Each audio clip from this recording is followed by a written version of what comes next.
Hi, everyone. Welcome again to Ask Kambonda, the show that brings Christians and non-Christians together to talk about the big questions in life. I'm very excited about today's topic. Today's topic is, what can we learn about God without reading the Bible? And for today's topic, I have the privilege to have a conversation with Stephen Lewis, and he is pursuing a PhD in philosophy of religion and also has an MA in apologetics from Southern Evangelical Seminary. So, Stephen, how are you? Doing well. Thank you for having me. Definitely. Thank you very much for spending time with me. I'm excited about this. Before we jump into the conversations, I would like to share with you guys. If you would like to connect with me, with Ask Kambonda, you can send an email to askkambondanashville@gmail.com. And you can also listen to this as a podcast episode. You go to iTunes and you go to the search bar and you type Ask Kambonda, you'll find it there. And of course, if you have any questions about today's conversation, you're always invited to subscribe to the channel, and excited for what is coming into 2021, because it seems that, Stephen, we're starting to see the light in terms of COVID. So we might start doing our live shows again. So I'm very excited about that. That's great. Well, Stephen, how's everything for you at the moment? Yes, in doing general? well. Doing well. Looking forward to getting past this COVID world and interacting face to face a little more often. Yeah, I agree. Well, it has been tough times, but a very good opportunity to learn about who we are and what we want to do with our lives. Well, so PhD. You're pursuing your PhD now in the philosophy of religion. What can you tell us about that? Yes, that's a passion of mine. It's something I'm really interested in, and it's something I've just decided to do as a pursuit. You know, my wife said to me many years ago when I considered graduate education, she said, "Well, you know, I'm thinking about it. I'm thinking whether I want to do this or not, or if it's something that I want to invest that time in." And she said to me, Stephen, the time is going to pass whether you do it or not.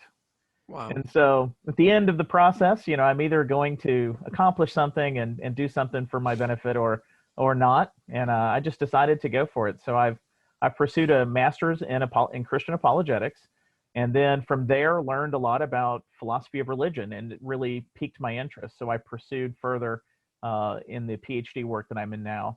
And I've completed coursework and now working on dissertation. So that's where we are.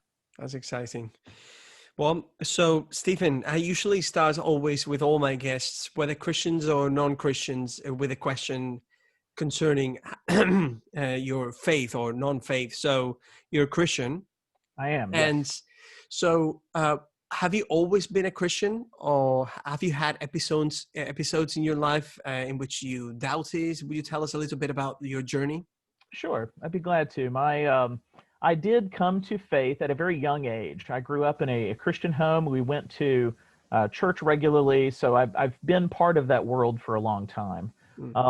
However, the thing that I guess would characterize my journey, especially when it comes to apologetics, is that when I was much younger, I was aware of. I mean, I went to secular schools. You know, I had a lot of exposure to secular science world and secular philosophy.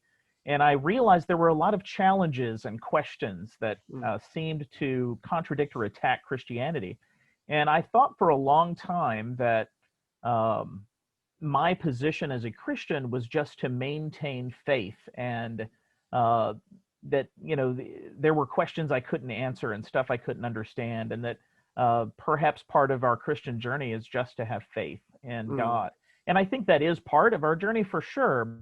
But when I learned about the world of Christian apologetics, I started to realize that the answers are there, that if Christianity is true, then there are answers to these challenges. There are resolutions to these problems. And the more I dug in, the more I looked into these challenges, these questions, the more I realized that the answers are there. And it's really just grown my interest in apologetics. Wow. So, and later in life, now investing time in studying some of the best objections to Christianity, some of the best challenges from a philosophical or even scientific perspective, and seeing how much wealth of information and responses there are available out there. So, yeah, you were mentioning to me before we started the interview how the more you delve into these topics, the bigger they seem to get. that's right. I haven't delved into them for that long. I became a Christian 7 years ago, and for me it was kind of automatic. I said, okay, I need to learn about this. It's so exciting, because I was an atheist myself, thinking also that there's no way that we could have evidence in order to prove the existence of anything non-material, right? When I Right. started seeing that we in fact have evidence for that, it truly blew my mind, and I cannot stop learning about it. So what is one of the topics inside of the philosophy of religion? What are the topics that you like the most? Good question. I think in the broader sense, the topic of natural theology is Mm, very interesting to me. And that's actually what we're talking about today yes. on today's topic. This idea of, what can we know about God and his nature and his character, apart from just special revelation, which would be, scripture and religion. What Mm, can we know about God just from the natural world? That's very interesting to me, and that's something I've studied a lot on. And then as a subset of philosophy of religion, a specific challenge to Christianity that's very interesting to me is the problem of evil. And that's what I'm mm. doing some of my dissertation work on. And Oh I, wow. I personally think that's the best objection to Christianity from a philosophical perspective. And Hmm. I think the answers are incredibly effective and robust from a Mm. Christian perspective to resolve those challenges. So that's another area of interest that's kind of occupied me as well. Hmm. Yeah, so definitely today's topic, what can we learn about God without reading the Bible, is a topic I also have uh, a certain degree of passion for, because when having conversations, Stephen, with believers, when you're not one, conversations tend to always, go around the Bible, which, by the way, it's normal. Sure. Definitely, they have to go, right? But I remember the first time that I read the first chapter of Romans, and verse 20. I'm paraphrasing, of course. Hey, you Mhm. actually can know about God by the things that He has made, and Yes. it is just very it's so honest. When I first read that, this is like saying, hey, this is just not something, I don't want to convince you only because it's me telling you these things. You just look around, which is another way saying look around, because the evidence goes beyond whatever I can say about it. Yes. It is very interesting. So when you hear Stephen, here's my first question. This topic, learning about God without using the Bible, um, I guess there are many ways to approach this topic. If someone like me right now, I'm asking you this question, how would you approach this question? Very good question. So, kind of getting started here, how can we know about God from the natural world? If God is truly immaterial, if he is a spirit, uh, you can't discover him in the world directly. And the philosophers agree on this. It's true that we cannot know God directly. We cannot know him directly in his essence or his nature. We don't have direct access to his being or who he is. All we have access to from a sense experience and from our experience in this world, our lives, is just the natural world itself. So the question is, how can you know about God from the natural world? And that's very important. And the way you go about this is not to try to discover God directly. You don't have to go to a place to try to find him or that kind of thing. What you do instead is we understand things about God and we know him, like it says in Romans, from what he has made. And it's from the creation of the natural world, from his creation, from the things that are around us. And we know that from effect to cause. So Mm, the world is the effect that God has created, and we can reason back from the things in this world, the things in nature, to understand something about the cause that brought them to be.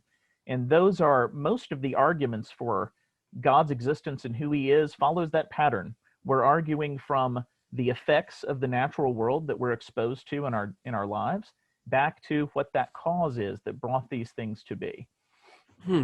So when looking around and weighing the evidence and the things that we can tangibly see, do you think that, for example, let's talk about the language of mathematics. Let's just talk about that, just as an example. We can use many other branches of knowledge, but by seeing, for example, the order that we can identify in the universe, can we know about God's personality, not just attributes, but actually we believe in a God that is a person. So do you think that by looking around we can identify and discern things about his personality, or only about the way that he is in essence? Yes, good question. And the answer to that is yes. I believe we can. We can know quite a bit about God and his nature and his essence, and not just how powerful God is or the fact that he's eternal. Things like this follow from theological arguments, but also his personality, his intellect, his love for creatures. You can understand that through some things in the world. One example you mentioned is the world of mathematics and the order that seems to be apparent in the universe that's described by mathematics. You can find similar things in the laws of physics. You can find things in just the complexity of our biological organisms, that whatever created or whatever caused this universe, it seems to be something of great intellect. It seems to be something that that at least cares on some level for the things that have been made, with the attention that's given to the things that have been created. Mm. And you could reason back to a lot of truths about God from the evidence in creation that leads us to the conclusion of his existence in the first place. Wow. So, Stephen, let's do something. Let's imagine that there is an imaginary person that doesn't know anything about God, Sure. and we place this person on Earth. Beautiful night with all the stars. You can see everything, and you see creation around you, animals. So, would you tell us a little bit about ways that this person could identify, and how this person could identify the existence of God through the things that he or she is looking at? Specific Certainly. examples. Yes, and I think this is important for believers and non-believers alike to understand, is that you do not have to have a PhD in philosophy to Yes. understand the nature, some truths about the nature of God and who he is, and understand that through the evidence of creation as well. And we can see this all the time. And throughout human history, there's been a sense of the divine, a sense of a creator or a force or power greater than this universe that has brought it to be. That sense has been ingrained in humans from the beginning of human history. It appears in a similar way to what you describe as a person being placed on this earth who knows nothing about God. What conclusions would they draw? And I think on a basic level, we recognize that we are living in this world as a part of a system that's bigger than us. And we're not responsible for our own existence, and we're not responsible for this world that we live in. Something seems to be guiding and directing it. And it seems to be guided and directed on some level, for our benefit, for our appreciation, for our lives. And that general sense seems to pervade us, in the sense that we understand there is a force or power that's responsible for the function of this world and the existence of this world. And the simplest explanation that comes to mind is an intelligence, or a power, an intelligent, intentional power behind what we see around us. And that's, on a very, very basic level, is how we have this innate sense of the divine in the world. Because the idea, Stephen, of people coming up with a conclusion of there being an intelligent mind beyond the universe or beyond creation itself, some people consider that idea or concept like a very far-fetched or directly irrational idea. I remember when I was an atheist myself, agnostic atheist, I couldn't say that that was an irrational thought. I never could, because you would say, well, I mean, there's order. I haven't created anything. I'm just describing things. That's how much I can do about the world around me. But then some people think that just believing that there's something beyond what we see in nature, it could be considered as an irrational thought. Why do you think people could come to that conclusion that it's irrational? Is it related to evidence, or perhaps just to belief only? Interestingly, atheism does not seem to be a default position for humans in general. Most of the time, it's arguments that lead to conclusions of atheism. And those arguments would include kind of what you've mentioned about the whole position of introducing a supernatural cause, for example, as an irrational position, because we have no empirical access to what that cause could be. We can't study it in a scientific way. We can't examine it or investigate it in any kind of empirical method, not directly. Yes. And like I said, the arguments are all from effect to cause. We're reasoning back philosophically from the things we encounter in the world to what the cause must have been. I do not believe it's an irrational position. I believe it's a very rational position. It's only irrational if you introduce additional arguments, such as empiricism, the argument that everything must be explained through empirical method or through the scientific method, for example. Yeah. If you introduce arguments like that, then you can call Christianity or theism irrational. But empiricism itself cannot be investigated empirically. So those statements are violating their own principles. You see what I mean? Oh, yeah, definitely. Those additional arguments to try to make it seem irrational, but I don't believe it is. I believe a lot of the conclusions we draw in this world are through this exact same process, a philosophical reasoning from the effects that we see to what to a necessary cause, to what might be causing these things to be as they are. So when you refer to, Stephen, the effect, you know, that we are actually experiencing, or, you know, discerning, investigating, exploring the effects of a cause, what are some of the examples that you can give us about the effects? What do you see around, what could you tell to someone that is actually seeking God? What would you say? This is absolutely. I think there's many examples. One example is the universe itself. Okay. And this would be along the vein of arguments for God's existence that would be in the cosmological category. These are arguments about the universe as a whole, that anything that begins to exist must have a cause, and the universe began to exist. And we know this through evidence in physics and relativity, for example.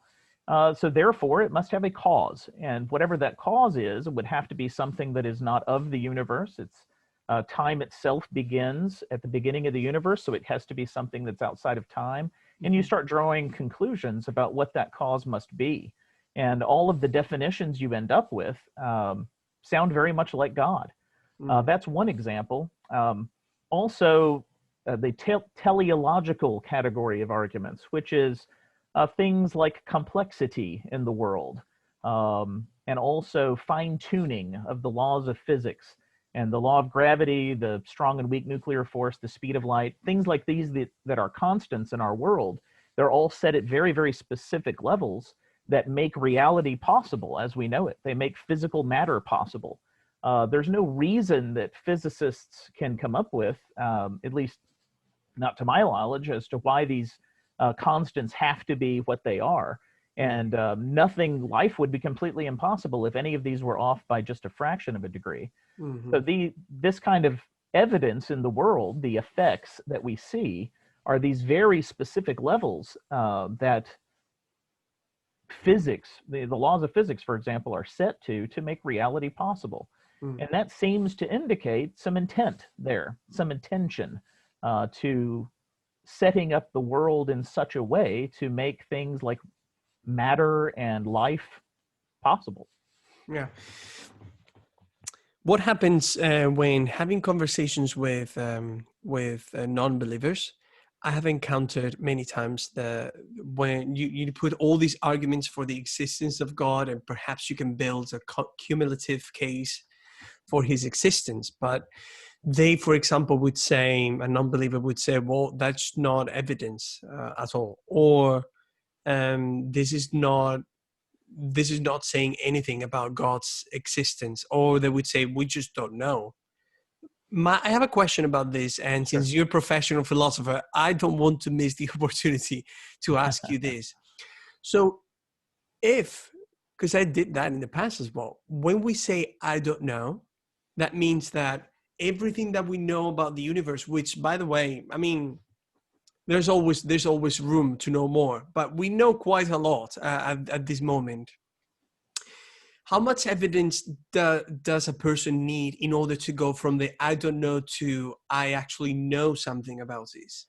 Because sometimes I think that the belief is actually what's stopping agnosticism to become belief, which is the more order that we find in the universe, the more there seems to be the idea of actually, yeah, you see, we don't know. It's just going to be kind of a belief. What do you think about all of this? Very good question. And I think it's different for different people. Some people make conclusions about God based on very little evidence. Okay. They seem to be drawn or compelled just by the testimony of people around them, for example. That may be all the evidence that some need. Some need more. Some have doubts and questions, and they live in a world perhaps, or in a career that a friend of mine is a scientist, for example, and he had a lot of trouble coming to faith because in the scientific world they look for empirical evidence, and they live on this. And he treated the idea of Christian faith in that same category. So he was looking for that kind of evidence. So for some people, the evidence is different. For some, it's less. I would say this, though: whatever level of evidence you have, from an agnostic perspective, for example, you still make a decision. You have to make a decision at some point whether you're going to assent to the evidence that you have and believe, or whether you're going to reject the evidence you have and choose not to believe. You can't choose something else. You're either deciding to believe or not. There's no completely neutral setting for that position. So, you'll hear a lot from atheists and agnostics, for example, that, well, I'm not an atheist as in I'm not making any truth claims. I'm not saying that God doesn't exist. I'm just saying I don't believe. Yes. Well, that's still a decision that you make based on the evidence that you've been presented with. Once you are presented with evidence, you must make a judgment on that, and you make a decision, whatever that evidence is. So from an agnostic perspective, how much evidence do you need? Well, you don't need a wealth of evidence. You only need some. And as soon as you have any, you can make a decision, and you can decide to believe or not. Yeah, I love this topic. I think we're talking a little bit, and you correct me if I'm wrong, just a little bit about epistemology, which is the science that studies just, I need to rephrase this just to, not for viewers, I'm sure they know this better than I do. Just studying how the science of knowledge, how do we know things, and how we remember them, and how we base them to something that is real and it's out there. And when it comes to skepticism, I've noticed this is of course a generalization, which is usually not fair, but I see it a lot when people are skeptical, like to a level of skepticism that is truly, it becomes a worldview that you cannot live out. Definitely everything is skepticism, but then you need to make decisions daily about your life, so it's kind of a worldview that is detached from the way you live life. I sometimes, when it comes to the topic of God, existence, and religion, and the big questions, I sometimes wonder if there's a branch of skepticism that is skeptical about its own, about skepticism itself. because when you start being skeptic about everything, I would say that there's a little bit of a worldview starting to kind of loom on the horizon. It's just a way to live life, as if someone is, deciding, oh yeah, there's a God and I believe in him, right? Yes. So what do you think about skepticism, from your perspective, and how can people learn about this? Yeah, good question. I would say, first of all, just as a caveat, is that skepticism is okay. Questions are okay. Yes. There's nothing at all wrong with being unsure or having doubts or asking questions about the things you believe and the things the world tells us, whether it's from Christians or non-Christians or scientists or philosophers. Yeah. Ask questions. Be skeptical. Try to find out what the truth is, and that's part of our human journey in general, is to just learn about and uncover truth in this world. And those are very important questions and very important topics, so that's okay. But you're right that it does at some level starts becoming a worldview. It starts becoming something that really affects the way we see everything, the way we live our lives, the way we treat other people, the way we set goals for ourselves, and so on. You start living your life according to some philosophy. No one can escape it. It's necessary that you make judgments and decisions based on these things. So if you are skeptical such to the point that you are doubting everything about reality on a constant basis, then it's going to start affecting your life. It's going to start affecting the decisions you make and how you live your life. And your moral decisions, for example, is a big part of this. So yes, it's a worldview, and it's a worldview that needs to itself be questioned and examined, the same as Christianity, the same as any other religion, the same as empiricism or science. You question these things, you examine it under its own microscope. And your question, I think, is a very good one. Does a skeptic, are they skeptical about skepticism?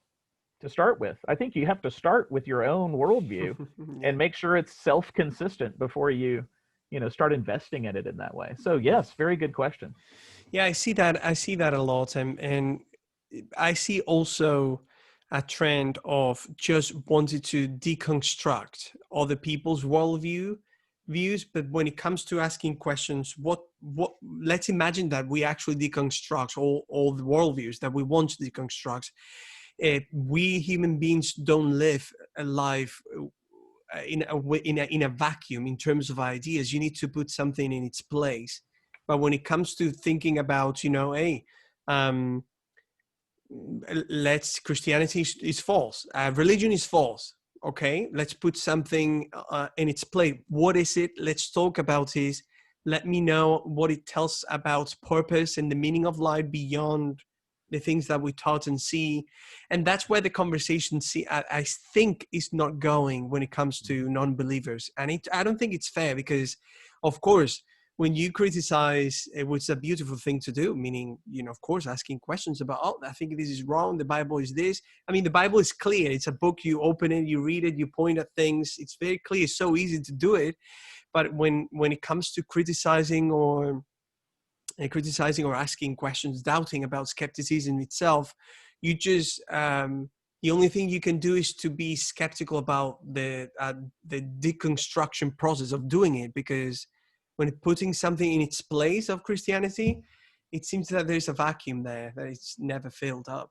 Yes, that's right. And I think you're on point here in a very specific way that I think the conversation does not go here, like you said. I would say that any belief system that you shape your life around is a commitment to something. There's no neutral setting for your philosophical background, the position on how you value things in this world and what goals you set for yourself and how you live your life. There's no neutral setting. You're making a decision and you're committing to something. And if it's skepticism, then that's your commitment. That's a positive commitment that you're making. Atheism is the same way. Agnosticism is the same way. You're making a commitment to something, and it affects the way you live your life. So it's definitely a worldview. Yeah. I would recommend a book by Frank Turek and Norm Geisler, I Don't Have Enough Faith to Be an Atheist. It's an excellent introduction to apologetics. It talks about theistic arguments. It talks about a non-biblical argument for Christian faith. It's a very good book, and the point it's making, which I think is a good one, is that every belief system, every commitment you have from a philosophical worldview perspective, involves faith. It involves a commitment to something you are taking on authority, or something you have rationalized or reasoned in yourself that you can't directly, empirically confirm or access. You're making a faith commitment of some sort for any belief or worldview. Yeah. So I find that a very important part of the conversation that is often skipped or ignored or passed. Yeah, I'll definitely add that to the description of the video. So going back to the question, Stephen, so let's imagine that we actually go look around and we identify, discern the truths of the world, and we go, okay, so there's something. How can we know, how can we get to there's something to there's someone? Yes, very good. So this goes back initially to some of the theistic arguments for God's existence. How do we know God exists? And we mentioned a couple already. The idea that if the world has a cause, then there must be something that has caused it to be. Mm-hmm.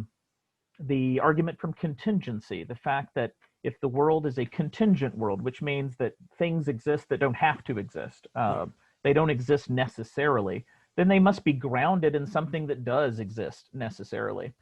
You have arguments from complexity and fine-tuning that we've talked about that lead you to a conclusion that whatever has put this world together has done so very intentionally and intelligently. And then you have arguments, axiological arguments, like the moral law. There are objective moral laws and duties that we recognize in this world. Every human recognizes a moral code and moral law. And these must be grounded in some standard of goodness that's apart from humans. Otherwise, it's not objective, it's just subjective. Yeah. And there's all sorts of problems with trying to argue that morality is subjective. So if it's grounded in a standard of goodness, then that standard must be something that is not created by us. It's got to be something that exists in the world or above and beyond the cosmos, since it applies to the whole world. Mm-hmm. And so we can draw conclusions about what this must be. It must be something that is eternal if it caused time to exist. It must be something that is good because it gives us a moral law. It must be something that is very intelligent because of the complexity and the specificity that we see in the world around us. And once you start drawing some of these conclusions, you start to understand that this cannot be just some natural force, because that would not explain the specificity, the intelligence behind the act, the intent that seems to be there. So it's got to be personal. It has to be a personal force of some sort that has these attributes. And the attributes start to add up to be exactly what we refer to in classical theology as God himself. These are some of the more common ways to go about understanding the existence of God and some of his attributes based on those theistic arguments. I would mention quickly that there's another way to go about some of this, and I think Thomas Aquinas does a very good job in his 5 ways, which are 5 arguments for the existence of God. He goes about it a very different way than what we've been talking about here. It's still arguments from effect to cause, like we're talking about, but it's more on a philosophical vein, reveals even more about the nature and character of God than what some of these other arguments might. And I'll give you one just as an example when he argues for the unmoved mover. he takes this concept from Aristotle, and Aquinas basically says, this is his argument from motion, that things in the world are in motion. And when he says motion, he's not talking about locomotion. He's talking about change. Things change from one thing to another. And because of that, we recognize that everything is composite of the potency, the potential for change, and the actualization of that change. And if that's the case, then something must be moving everything from its potentiality to its actuality. And whatever that is, itself cannot be a combination of potency and act. It cannot be potentiality and actuality, or it itself would have to be moved by something further. So therefore, you end up with a being that is pure act, that is itself pure actuality. And from that position, you start to understand that this being is by nature existence, subsistent existence itself. It's one being. It can't be multiple. It's simple. It is unchanging. A being of pure actuality can't change because it has no potentiality. So it's unchanging and eternal. It's also immaterial because physical things are subject to potency as well. So it's an immaterial being. It's also omnipotent, but can't have more power than no potency whatsoever. It's intelligent, it's omniscient, and so on. You can draw out all of the divine attributes, and you understand that this is a personal, intelligent being that is infinite in power, infinite in knowledge, and very quickly becomes clear that this is the theistic God that you conclude with from these arguments. Wow. So these attributes we're talking about now, is there any way, do you think do you think we could be wrong about those attributes? The reason why I'm asking that is because of the way God interacts with us and what we see in the Bible, we definitely can infer a lot about who he is, a lot, definitely. But then when in the philosophy of religion, when talking about these attributes and unity and aseity, I don't know how to even pronounce that in English. Yes. So when we have all of those, my question for you is, Stephen, are we getting those from what we see in the Bible, or are we getting this by the question that we're exploring today, just by rational thinking, just the stairs going up? Absolutely. And the arguments I have just given are all from natural philosophy. I haven't introduced any scripture or biblical argument for this. Yes. I think the Bible does uphold everything we've just said about God. It consistently reports that God is the things we're mentioning, as far as omnipotent, omniscient, and so on. God is those things in Scripture, but more interestingly than that, from our perspective in this topic today, is we don't even need scriptural evidence to understand that God is all of these things, that philosophically he would have to be all of the above, or he's not God at all. And he wouldn't be able to be omnipotent without being omniscient, and those kinds of things. They all interconnect. They all relate to one another in a not so difficult way to understand, in the sense that anything less than what we've just described wouldn't be God. He would depend on his existence for something greater than himself. And whatever that would be what we would call God.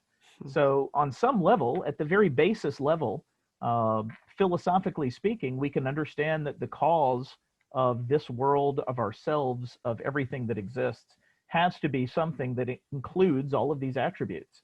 Otherwise, it's an insufficient explanation. So what you're saying also, it seems, is that through philosophical inquiry, people can actually know a lot about God. Absolutely, I think so. Yeah. I think we can know a great deal about God, his attributes, his character. We can know that he's loving. We can know he cares for creation. God not only created the world at some point in the past, he's upholding our existence even now. Right now, I exist, and I can't explain my own existence. I don't cause myself to exist. Something is causing me to be as I am, and on a very base level, it would have to be something that itself is uncaused. Otherwise, it would require an explanation for its own existence. So for me to even be here talking to you, I am currently being caused to exist by something that is uncaused, and that would have to be God. Wow. Seriously, that first chapter of Romans, and when he talks in verse 20 about this, it's such a rich statement. It's truly Absolutely. something else. It seems that it seems, of course, like it's randomly just a passage that goes somewhere, but the passage itself is saying so much about God's nature. Like we can know a lot about him through the things that he has made. That's It's right. so, wow. And as a matter of fact, Paul, in that passage, he specifically references what we're talking about here. He says that his invisible attributes, his eternal power, his divine nature have been clearly seen since the creation of the world, being understood through what he has made. That's exactly what we're talking about. And I think Paul was right on when he described how much just the world can and does understand and know about God, even without the benefit of Scripture or the benefit of God's special revelation. So, Stephen, before we finish this fascinating conversation, thank you. I'm learning so much. I hope our viewers are also enjoying this. You mentioned at the beginning of the conversation how the problem of evil is kind of one of the best refutation of the Christian worldview. And just, I know this is a huge topic. What topic's not huge in the philosophy of religion, but well. So just in a nutshell, if that is possible, could you tell us a little bit about the reason why you consider the problem of evil as a good refutation for the Christian worldview? I certainly will. I think as far as a philosophical argument for the non-existence of God, there aren't a lot of these. The problem of evil, I think, is the best one. And this argument basically just states that God, if he does have all the attributes and characteristics that we believe him to have, including his omnipotence, his omniscience, his perfect goodness, if God truly is good and all-powerful and all-knowing, then surely he would prevent evil from happening in the world. However, evil does happen in the world. So how could God possibly exist? That's the general argument.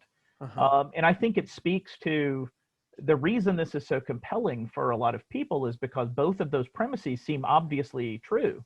It seems obviously true that God would have to be all-knowing, all-powerful, and all-good for him to be God. He couldn't be any less than that. And it also seems obviously true that evil exists in the world. So these things both being obviously true, it seems to lead to a conclusion of agnosticism or atheism. You either have to deny something about God's nature or his character, or you have to deny that evil exists in the world in order to counter the argument. But I don't think the argument, I think there's better ways of answering that argument. I don't think you have to compromise the biblical view of God, and I don't think you have to compromise the fact that evil exists. I think we can, as believers, as Christians, we can readily identify evil in the world and we can call it what it is and say that this is wrong, this is evil, this is terrible, terrible things do happen. And there's a lot of ways that philosophers go about answering this problem. I won't get too deep into all of those options, but I would say that the problem in the premises that I've mentioned is the necessity that God must prevent evil in order to be good and perfectly good and all-knowing and all-powerful. In order for God to be all of those things, we say he must prevent evil. Well, I don't necessarily think that's the case. God could have a purpose for allowing evil to exist. It could serve some function in this world. And as a matter of fact, in biblical Christianity, it explains in the Bible why God, some reasons why God allows evil to exist. It's a consequence of our rebellion against God, of our rejection of him. And the consequences of evil we recognize in the world frequently shows us that the world is not right. Something is wrong. This is not the utopia God that God intends for us. This is not the this world right now that we're living in is not the ultimate good toward which we should seek for our own existence. That ultimate good is God himself. And the problem of evil is resolved in relationship with God. It's resolved through our faith in him. We understand that God is all powerful, all knowing, and all good. So we place our confidence in him that whatever evil exists, God has some purpose for it, or God will remedy or resolve the evil in this world. And we don't have to compromise our view of God or our recognition of evil to say that. Yeah. And that's exactly the direction the Bible takes us in resolving the problem of evil as well.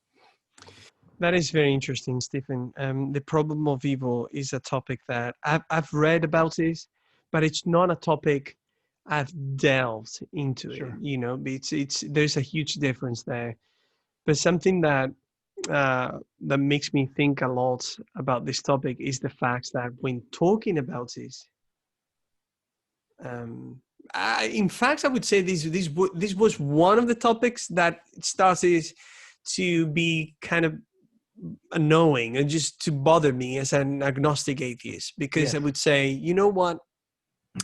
Yeah, I mean, would you see all the evil in the world and all things that happened? That cannot be that God exists. And then I would go, well, you know, okay, God doesn't exist. And then 1 second later, I would say, yeah, but the evil's still there. So That's right. how can I make a decision now about this? And then I realize, okay, it's us. We can do something ourselves. We can do something to improve this. And then I would go, wait a second. So when we talk about evil, the majority of the things we're referring to is actually evil that originates in us. And then there's another problem. When we say let's improve this, what do I mean when I say words like improvement or better or best? I lacked a direction. I really lacked a direction. Even if a person would accept theories like the scientific theory of evolution or anything, that doesn't give a foundation to words or give direction or purpose of this word that you mentioned, tell us a purpose to these words. And I would say, so what happens if we actually find it? I always try to go to the extreme to see, you know, in these arguments, perhaps I'll find the reason that what if we actually find a way ourselves to solve this problem? And I would go after that, well, I'm going to die. So there is an end to anything we can think of. There is an end that we cannot surpass. So it is like beautiful, but at the same time, a bit meaningless. It just, there's an end to everything. It was such a, all of a sudden, such a huge, obscure vacuum. Yes. And definitely, when considering that there's a God that is allowing for certain reasons this evil to exist, it makes sense also, because the reason why it makes sense for me, well, actually, this is not about making sense or not. I would say the problem of evil, Stephen, is I think that, okay, once a person believes in God, that it stops kind of being the problem that it is for some people. Like, but belief seems to be something important. You know, if you believe in God, that all of a sudden, oh, I see all of this in such different manner. I don't believe in God. This is a huge problem. What do you think? Final words about that part of what does actually believing in God do with our lives when just looking around? Yes, absolutely. And I would say, first of all, speaking to what you just said, I think you're absolutely right that evil is upsetting, and it should be. No one should resolve the problem of evil by trying to say, well, evil really isn't evil. It's really just good in disguise, or it's, you know, it's something we should just be okay with. No, it's unsettling, and it's supposed to be, in my opinion. And I think that's why everyone has a problem of evil. Everyone in this world, even atheists. Evil is a problem. And like you said, you know, you come to a conclusion of atheism, well, you still have the evil. You still have the suffering in the world. You still have difficulty explaining that. You can't stop it. You can't do anything about it. It seems to be wrong with the world and that sort of thing. your worldview seems insufficient to handle the difficulty of evil in the world. And everyone has that problem. And I think ultimately, to even make a judgment about what is good and evil, you've got to have some basis for that. You've got to have some grounding or foundation for what good and evil really is. And what foundation could you possibly have if atheism is true? The world is nothing but atoms crashing into atoms chaotically. Everything is just a chaotic mess. There is no meaning or purpose. There is no good or evil. There's no right or wrong. There's no nothing whatsoever. And that's that abyss that you reach in from an atheist or even an agnostic perspective. You reach an abyss of meaninglessness and purposelessness in the world. You have to create meaning for yourself and create purpose for yourself. And that's very unsatisfying in a lot of ways. And then you realize you can't make any judgments about right or wrong or good and evil about anybody else or even your own life. So I think you ask, where does faith come in? Where does our faith in God, how does that help us resolve these things? And I think that's it. It gives us that foundational understanding as to what truly is right and wrong. We can say confidently that this is right, this is wrong. Something is off with the world. Something is off with myself, with my own sin, my own the evil that I do in my own life. And you start to understand that these things are flawed, and my belief in and my faith in God gives me a grounding to say what that could be. And I would like to say also, by the way, that I know the topic today is what can we know about God apart from the Bible? And there are many things, as we've said. However, I think it's important to point out that you cannot know everything about God apart from Scripture. I think God has given us the Bible, his special revelation to us to tell us important things about himself. For example, God is triune. He is three persons. You wouldn't know that from philosophical inquiry. You learn that through Scripture. Another thing is the person of Jesus Christ and who he is, the depravity of humanity and the atonement through Christ and the redemption we can have through faith in him. All of those things are things you wouldn't know by philosophical inquiry. So God has unfolded that for us in Scripture.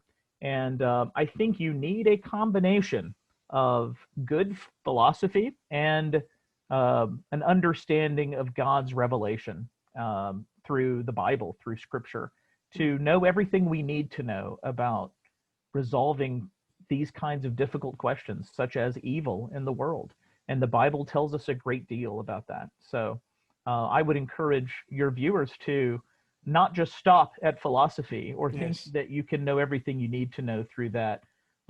If God exists, if he's revealed himself to us, which I believe he has through the Bible, then there's more to the story. And that's very, very important for Christians and non-Christians alike. Well, Stephen, thank you very much for spending time with us. It has been fascinating. Absolutely. Thank you very much for having me. Yes. And so for everyone that is watching, you know that, as I said before, if you would like to connect with Ask Ambonda, you can go also to the website. I didn't mention that before, to askambonda.com. And you can email me at askambondanashville@gmail.com. You can ask me questions or new shows or any doubts that you might have about the show, or you can actually challenge me. And you can, any other thinkers that you would like for me to interview. I'm very thankful for you. And thank you very much, Stephen, for being with us today. Thank you. Thank you for having me. Have a good day. You too.